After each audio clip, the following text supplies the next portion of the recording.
निकाल आलेला आहे आणि इतिहासात असं पहिल्यांदा झालंय की ज्याने पक्ष स्थापन केला त्याच्या हातातून पक्ष गेला. मला थोडी राईट करून अदृश्य शक्ती त्यांचं हे यश आहे.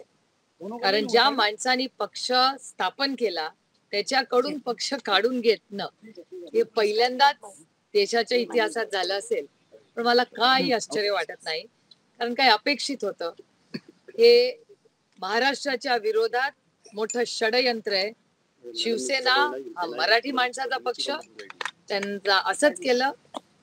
आदरणीय पवार साहेब, राष्ट्रवादी काँग्रेस पक्ष हा मराठीच माणसाचा पक्ष काढून घेतणं हे पहिल्यांदाच देशाच्या इतिहासात झालं असेल. पण मला काही आश्चर्य वाटत नाही, कारण काही अपेक्षित होतं. हे महाराष्ट्राच्या विरोधात मोठं षडयंत्र आहे. शिवसेना हा मराठी माणसाचा पक्ष, त्यांचा असंच केलं. आदरणीय पवार साहेब, राष्ट्रवादी काँग्रेस पक्ष हा मराठीच माणसाचा पक्ष, त्याच्यामुळे मराठी माणसाच्या विरोधात, महाराष्ट्राच्या विरोधात सातत्याने अदृश्य शक्ती जे निर्णय घेत असते त्याचं आणखीन एक उदाहरण. त्याच्यामुळे मला काही आश्चर्य वाटत नाही. जी ऑर्डर शिवसेनेच्या विरोधात झाली तीच राष्ट्रवादी काँग्रेस पक्ष, जे षडयंत्र बाळासाहेब ठाकरे आणि त्यांच्या कुटुंबाच्या विरोधात झालं तेच आज आदरणीय पवार साहेबांनी, ज्यांनी शून्यातून पक्ष उभा केला, शून्यातून स्वतःचं आयुष्य उभं केलं. त्यांचा कोणी काका, मामा, वडील राजकारणात नव्हते. आदरणीय पवार साहेबांनी त्यांचं सगळं राजकीय जे आयुष्य आहे ते शून्यातून उभं केलेलं आहे आणि त्यांनी स्वतः तो पक्ष उभा केलेला आहे. आणि आज त्यांच्याकडून त्यांनी स्वतः सुरुवात केलेला फाउंडर मेंबर असूनही शून्यातून सुरू केलेला पक्ष आज त्यांच्याकडून काढून घेतलेला आहे. पण मला काही आश्चर्य वाटत नाही, कारण का ज्या पद्धतीने सेनेचं त्यांनी केलं तसंच आमचं करतायत. आणि ऑर्डरप्रमाणे त्यांनी जो नियम कायदा लावला आहे तो लेजिस्लेशन म्हणजे आमदारांचा लावलेला आहे. आज सुप्रीम कोर्टाचं जर तुम्ही ऑर्डर आधीची वाचली असेल तर त्याप्रमाणे लेजिस्लेटिव्ह स्ट्रेंथ म्हणजे आमदारांचं जी स्ट्रेंथ आहे, जो नंबर आहे त्याच्यावरनं पक्ष ठरत नाही, संघटना ठरवते. त्याच्यामुळे अर्थातच संघटना ही आदरणीय पवार साहेबांबरोबर आहे. त्याच्यामुळे आम्ही या ऑर्डरच्या विरोधात सुप्रीम कोर्टात जाणार आहोत. ताई, शिवसेनेच्या केसमध्ये निकाल देताना असं म्हटलं होतं त्यांनी घटना सबमिट केलेली नाहीये म्हणून त्यांनी आमदारांची संख्या विचारात घेतली होती. आपल्या केसमध्ये काय आमच्या केसमध्ये घटनाच्या प्रमाणेच सगळं झालेलं आहे. त्याच्यामुळे अदृश्य शक्तीचा हा विजय आहे, हे काय सत्य नाहीये. त्याच्यामुळे ठीक आहे, आदरणीय पवार साहेबांवर आणि महाराष्ट्राच्या जनतेवर हा अन्याय आहे आणि त्याच्या विरोधात आम्ही पूर्ण ताकदीने लढू. निवडणुकीच्या आधीच हा निकाल येतोय. राज्यसभाच्या आता काय त्याचा टायमिंग आज नाही उद्या तो येणारच होता. आणि साधारणपणे त्यांनी जे शिवसेनेबरोबर केलं तेच आदरणीय पवार साहेबांच्या बाबतीत करतील. त्याच्यामुळे मला तरी फारच ह्याच्यात काय आश्चर्य वाटत नाही. याच्या अगोदरचा जो निकाल लागला, एकनाथ शिंदे आणि उद्धव ठाकरे यांचं रक्ताचं नातं नव्हतं, मात्र ते रक्ताचं नातं होतं. ज्या हाताला तुम्ही राखी बांधली त्याच्याकडे आता हा पक्ष जातोय, काय भावना आहे? ठीक आहे, हा माझा राजकीय विषय, हा माझा वैयक्तिक विषय नाही. आणि आदरणीय पवार साहेबांनी स्वतः अनेक वेळा शून्यातून त्यांचं विश्व उभं केलंय. जर पवार साहेब 60व्या वर्षी शून्यातून त्यांनी राष्ट्रवादी काँग्रेस पक्ष उभी केली, पुन्हा करतील, उमेदीने पुन्हा करू, त्याच्यात काय. आणि एवढं केलं तरी आम्ही सुप्रीम कोर्टात जाणारच आहोत, कारण का शेवटी हा पक्ष आदरणीय पवार साहेबांचाच आहे हे सगळ्या देशाला माहिती आहे. त्याच्यामुळे त्याच्यात काही नवीन नाही. पण ठीक आहे, ज्या पद्धतीने त्यांच्याकडून तो काढून अदृश्य शक्तीने ओरबाडून घेतलेला आहे, ठीक आहे, हरकत नाही. सुप्रीम कोर्टाकडून अपेक्षा आहेत का? कारण शिवसेनेची केस जवळपास वर्षभर झालं सुप्रीम कोर्टामध्ये आहे, त्यांचा निकाल अजून लागलेला नाही म्हणून हा प्रश्न. नाही, आमच्याकडून तर सुप्रीम कोर्टात आम्ही न्याय मागणारच ना. अर्थातच बातम्या येतात की नवीन पक्ष आणि नावासाठी हे केलंय, खरोखर असं आहे का? नाही, त्यांनी आम्हाला सांगितलेलं आहे की आता राज्यसभेच्या इलेक्शनसाठी 3 नावं आणि 3 चिन्ह आम्हाला द्या, असं आपलं इलेक्शन कमिशननी सांगितलेलं आहे. अर्थातच ते करू आम्ही. कोणत्या कोणत्या नावांचा विचार चालू आहे काय त्या सगळ्या उद्या कळेल ना. अभी थोडा पिक्चर तो बाकी आहे ना, कल तो देखो. उद्या काय बातमी चालवणार, सगळंच आता सांगितल्यावर. पवार साहेबांशी तुमचं काही बोलणं झालं का? त्यांनी काही म्हटलंय का? आम्ही दिल्लीत एकाच घरात राहतो. साहेबांची काय प्रतिक्रिया होती निकालानंतर? खरं तर नाही, आमच्याकडे जे राज्यसभेचे हेच तर आमचं आयुष्य एवढं इंटरेस्टिंग आहे. मी पार्लमेंटमधून माझं भाषण करून आज 3-4 बिलं आम्ही पास केली, ती करून घरी आले आणि राज्यसभेचे काही खासदार रिटायर होत आहेत, त्यांच्यासाठी आमच्याकडे गेट टुगेदर आत्ता चालू आहे. वंदनाताई आहेत, प्रकाश जावडेकरजी, त्यांचाही सेंड ऑफ आहे. अनेक खासदार आहेत महाराष्ट्रातले जे आज इथे उपस्थित आहेत. साहेब काय बोलले? साहेब आता त्यांच्या सगळ्यांशी बोलतायत, कारण का आमच्याकडे पाहुणे आलेले आहेत. आता आमच्या घरामध्ये आज पाहुणे आलेले आहेत, त्याच्यामुळे पवार साहेब त्या सगळ्यांशी बोलतात. ताई, तुमची कायदेशीर बाजू भक्कम होती म्हणून वेळ लागला का एवढा निकाल द्यायला? आता ह्याचं उत्तर तुम्हाला अदृश्य शक्तीलाच विचारलं. दादा गटाकडून ट्विट केलं गेलेलं आहे, आमच्या वकिलांनी जो युक्तिवाद केलेला आहे तो निवडणूक आयोगाने मान्य केला असं त्यांनी म्हटलेलं आहे. कदाचित म्हणजे युक्तिवाद माझं वैयक्तिक मत आहे की ही सगळी जे आहे यश हे अदृश्य शक्तीचं यश आहे. ताई, पण ही अदृश्य शक्ती नेमकी कोणाची आहे? अजितदादांची आहे की मोदी शहांची? आता ते तुम्ही ठरवा ना, तुम्ही पत्रकार आहात ना, त्याच्यामुळे ही शक्ती कोणाची आहे हे फार काय या देशात अवघड नाही आता सांगणं. अदृश्य शक्ती तिचा वैयक्तिक राग आहे की राजकीय राग आहे? आता ते अदृश्य शक्तीला विचारायला लागेल.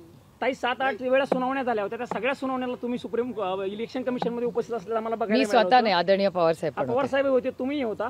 युक्तिवादादरम्यान तुम्हाला काय वाटत होतं? हे असंच होईल असं वाटत नाही, होतं की युक्तिवाद तुम्ही सगळ्यांनीच ऐकलेला आहे, पेपर सगळे पब्लिक डोमेन मध्ये आहेत. आणि अर्थातच सुरुवातीपासून आता तुम्ही आहात ना, तुमचं गावाकडचं कुठलं तरी घर असेल ना, ते कुणाच्या नावावर आहे? तुमच्या का तुमच्या वडिलांच्या? ते तुमच्या वडिलांचं घर आहे का तुमचं? तुमच्या वडिलांचं जे घर आहे ते तुमच्या वडिलांच्या नावावर आहे ना, त्याच्यातून तुम्ही वडिलांना काढून टाकणार का? ते तुम्ही पण विचार करायला पाहिजे ना या गोष्टीचा. ज्या माणसाने पक्ष स्थापन केला तर तो आदरणीय पवार साहेबांनी स्थापन केला. इलेक्शन कमिशन का जो जजमेंट आया है उसके ऊपर एक मिनिट, मराठी झाले का सगळे? मराठी प्रश्न काय? पक्ष नावासाठी आणि याच्यासाठी काही फायनल निर्णय नाही झालेला ना अजूनपर्यंत? नाही, आता तर ऑर्डर 10 मिनिटापूर्वी आली आहे. आता 10 मिनिटापूर्वीच ऑर्डर आली आहे, चर्चा करू. पुढची सगळी लढाई लोकसभा आणि सर्व जे काही असेल त्या स्टेटस होईल. बघूया ना, इलेक्शन कमिशनचं 140 पानाची ऑर्डर आहे. ती सगळी आम्हालाही वाचायला लागेल, उद्या वाचायला लागेल. त्यातून बघूया ना काय काय होतं. ताई फडणवीसांचा ट्विट आलेला आहे, फडणवीसांनी अभिनंदन केलेलं आहे अजित पवारांचं. हा, अर्थातच दुसरं काय करणार. त्याच्याबरोबर त्यांना सांगा का इंटू ब्रॅकेट अदृश्य शक्तीला आपण कॉम्प्लिमेंट करा, एकटाच त्यांना कशाला. हम ये जानना चाहिए कि जी. चुनाव आयोग ने जिस तरह से ये जजमेंट दिया है और क्राइटेरिया भी वही दिया है एमएलए का मेजॉरिटी का. अगर आप सुप्रीम कोर्ट का ऑर्डर देखें तो सुप्रीम कोर्ट के ऑर्डर में ऐसा लिखा हुआ है कि एमएलए का नहीं हो सकता, वो पार्टी का होना चाहिए. और मेरे ख्याल से जो शिवसेना के साथ किया वही हमारे साथ आज हो रहा है. तो कोई नया ऑर्डर नहीं, वही सिर्फ नाम बदला है, कंटेंट वही है.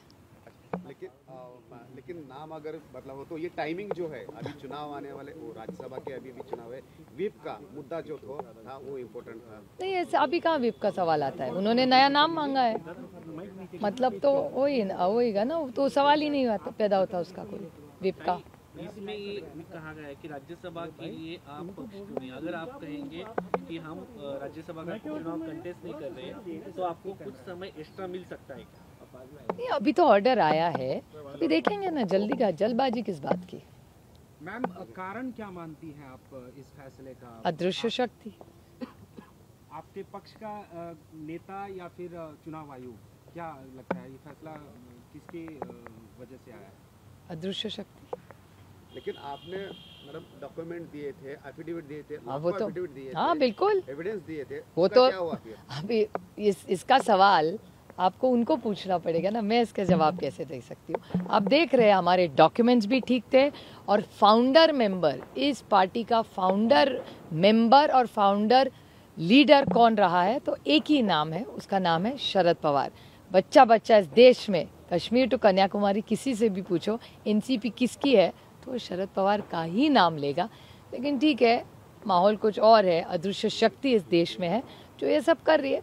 ठीक है, लड़ लेंगे यार, कौन सी बड़ी बात है, हम लोगों में जाएंगे.